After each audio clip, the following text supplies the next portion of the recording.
With a record jackpot upcoming, now seems like an excellent time to talk about the game theory of Powerball. First question, is Powerball profitable? Well, despite the really large jackpot, the answer is still no. The math is pretty complicated, but here's the gist of it. To win at Powerball, you have to select 5 numbers between 1 and 69, and then you have to select another number, a Powerball number, between 1 and 26. The odds of getting all of the numbers right in the drawing are 1 in 292 million. If you want to take advantage of this, if you think it's going to be profitable, you should buy one of every single combination of numbers.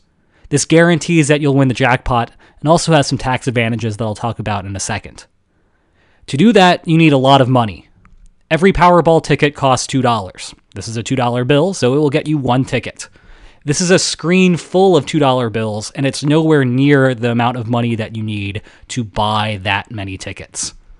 Every rectangle on your screen now is equivalent to one of the previous screens. We're not there yet. Every single rectangle you see on your screen now is equivalent to one of the previous screens. We're not there yet. Every single rectangle you see on your screen now is one of the previous screens, and we're still not there yet. We need 14 of those rectangles to finally be at about 292 million tickets. This will cost you roughly $584 million to accomplish. But again, you are guaranteed to win the jackpot under those circumstances. The bad news, though, is that other people are competing. In fact, based off of current jackpot estimates, lottery officials are expecting 413 million other tickets to be sold, not including the spending spree that you just went on to get all of your tickets. We'll talk a little bit more about how this number is probably way lower than it should be, but that's a conversation for a few minutes from now. Let's suppose that 413 is right. Well, we can use something known as the binomial distribution to estimate how many other people will be winning the grand prize along with yourself.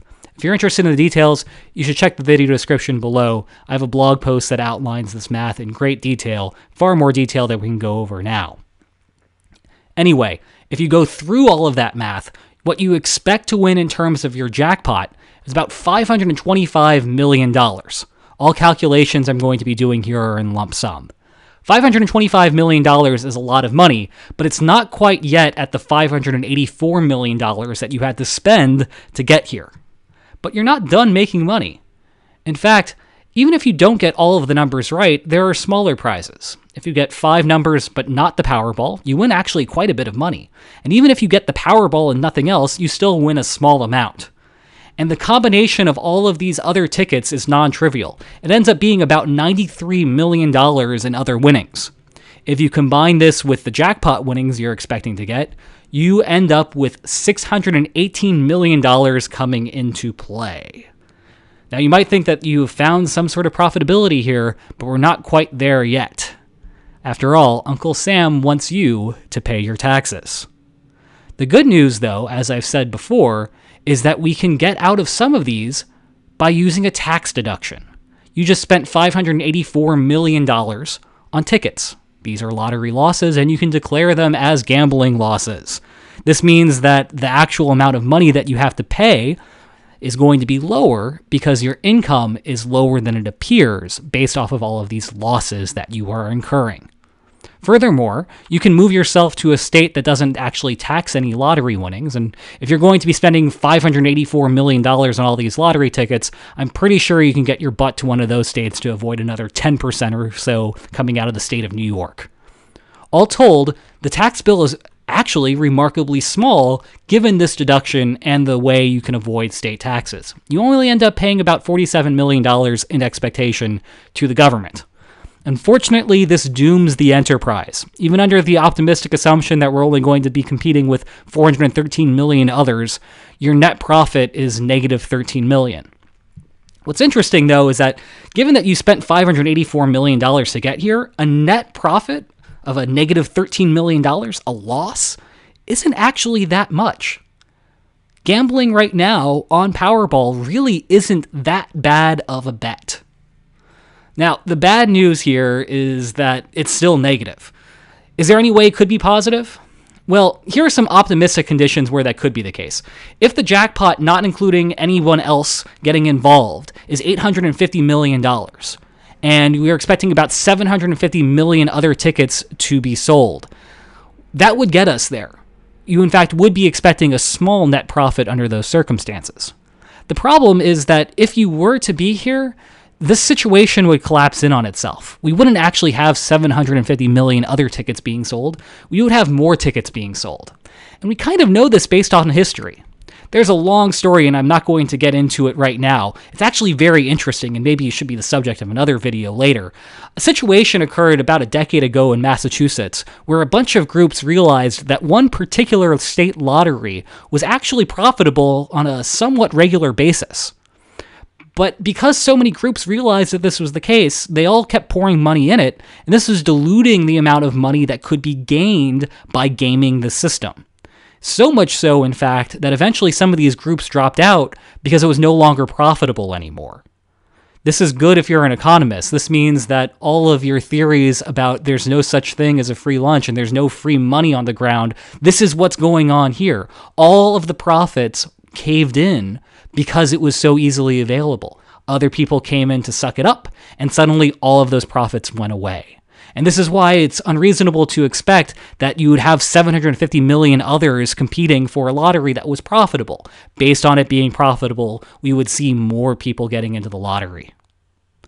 Well, that's it for whether a lottery is profitable or not. What about some other interesting questions about Powerball? For example, what are the best Powerball numbers? Well, as it turns out, it doesn't matter what numbers you pick. The odds of you winning are always going to be 1 in 292 million. There is something you can do, though, to change how much money you would expect to win, given that you're winning. Let me illustrate this with a simple example.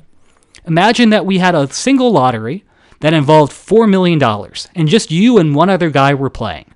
Furthermore, there are only 2 different numbers you can choose. You can choose ticket A, and you can choose ticket B. Each has a 50% chance of winning. Suppose for the moment that your competitor chose ticket A. Which ticket should you choose? Well, if you choose ticket A, you expect to only win $1 million.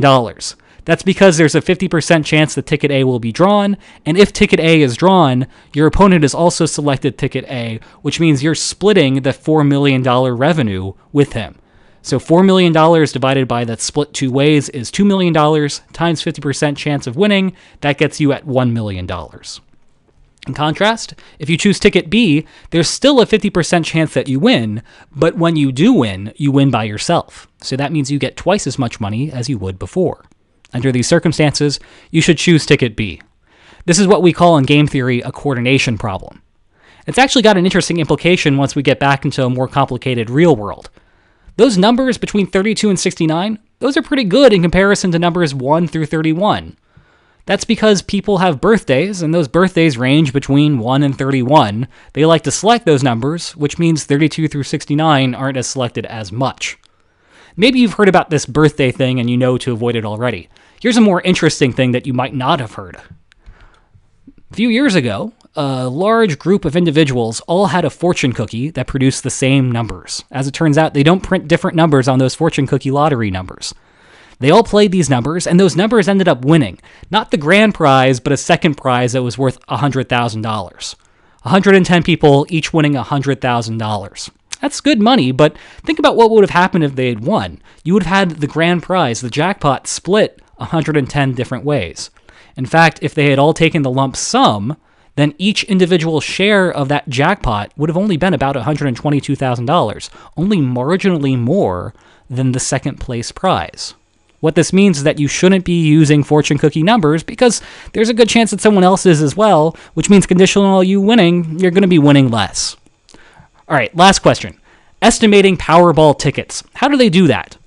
You might remember earlier I said that currently, based off of the projected jackpot, the lottery officials are expecting 413 million tickets to be sold, or at least that's what they're saying. Now, truth be told, the lottery is very troubled in guessing how much it's going to sell upcoming for this lottery. And that's because we're in uncharted territory. This has never happened before. When you're in regular circumstances, it's very easy to project the number of tickets that are going to be sold because this just follows historical patterns. You look back at the previous jackpot of, say, $40 million, you look at how many tickets were sold, and then that gives you a good estimate of how many tickets that you're expecting to sell for the upcoming drawing. Here, they can't do that. Now, you might think that they want to underestimate the amount of tickets that they're going to sell, so they're not put into a position where they're offering a jackpot that they can't actually afford to give. And that's true to some extent. But there's also a strategic incentive if you're a lottery official to underestimate the amount of your jackpot. Think about this. Right now, the jackpot stands at $1.3 billion. What happens when that jackpot goes up to $1.4 billion? Well, I'll tell you. You send out a press release, and suddenly everyone in the media is now reporting on the new record jackpot of $1.4 million. Then the jackpot goes up again to $1.5 million. What do? Well, you send out another press release, and suddenly you're back in the news cycle. By setting your initial jackpot estimate low, you can create more and more media coverage, keep putting yourself back into the news cycle by updating that lottery amount to an even higher jackpot total. And that is the game theory of Powerball. Hope you enjoyed this. Hope to see you another time. Take care.